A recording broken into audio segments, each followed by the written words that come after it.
खाने दी ओ बेबी डाल में खाने दी ओ बेबी डाल में खाने दी ओ बेबी डाल में खाने दी ओ बेबी डाल में Magandang araw na naman po sa lahat nating mga ka-DA sa buong Pilipinas. So mayroon na naman po tayong surplus unit review. Sa mga baguhan po at hindi pa po nakapag-subscribe sa aming YouTube channel, paki-like, share, and subscribe sa aming YouTube channel.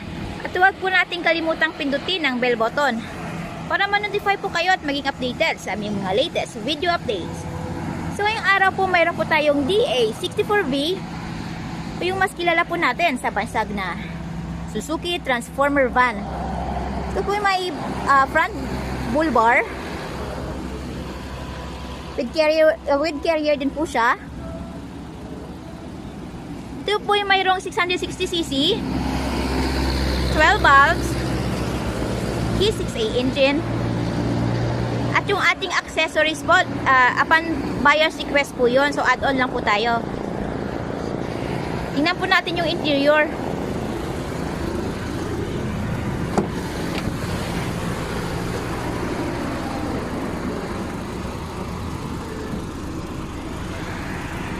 Brand new upholstery with diamond design, brand new ceiling,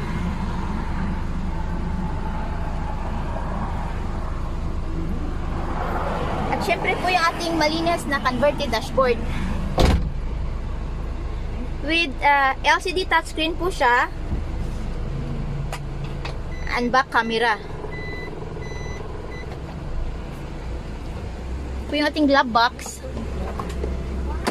Yung ating lighter po is nandito. Same time, socket charger. Ito po yung automatic transmission.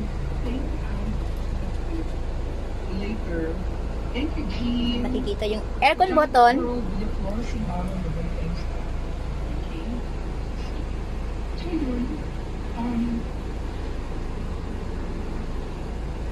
Ito po yung adjustment ng aircon.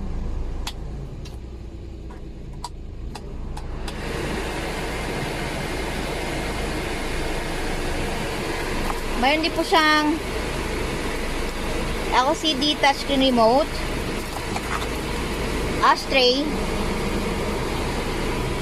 mayroon siya ditong bottle holder, saka mayroon po siyang konting lagayan dito.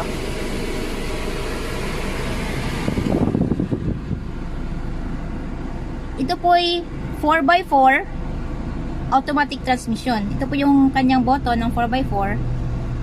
Po yung adjustment ng headlight. Kaya hindi po siyang konting lagayan dito. Foot brake. Sa ating foot brake po, maaari pong gamitin, maaari pong hindi. Nasa inyo po yun. Kung gagamitin nyo po, huwag nyo pong kalimutang i-release pag ginamit nyo po ang inyong sasakyan. Dahil maaari pong sirain ito ang ating transmission at ang ating makina. So, be careful po tayo. Check pa natin yung likod.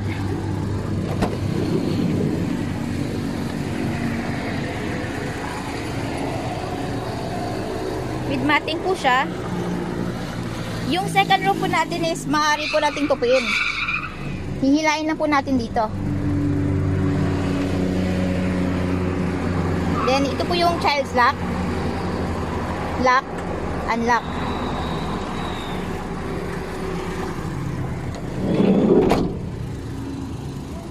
Kasama po sa list of inclusion natin ang ating brand new upholstery, brand new battery, brand new engine oil, gear oil, brake oil, bago din po ang spark plugs nito.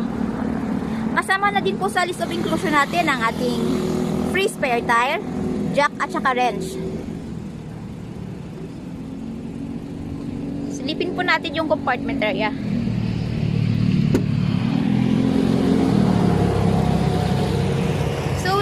Back seat po siya.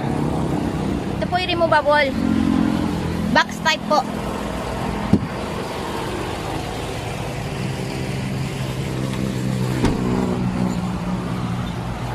Available po tayo sa made to order basis. We require as low as 25,000 pesos na down payment para po masimulan namin ang inyong mga unit.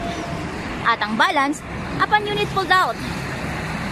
At upon unit pulled out po, kasama na po dun ang kanyang steel plate number, original ORNCR, which is directly under buyer's name as first owner sa Pilipinas. At may pagkakataon din pong pumili ang buyer ng kanyang paboritong kulay. Unused Ansal paint material para po sa long lasting shine ng inyong mga unit. So ano po pong hinihintay natin? Come and visit us at Kilometer 11, Catalunan Pequeño, Davao City. Maaari din po ninyo kaming kontakin through our Facebook page, Raihan Megdudosya Trading at R&R Surplus Multicaps and Trucks. At maaari din po ninyong tawagan ang mga numero na nasa inyong mga screen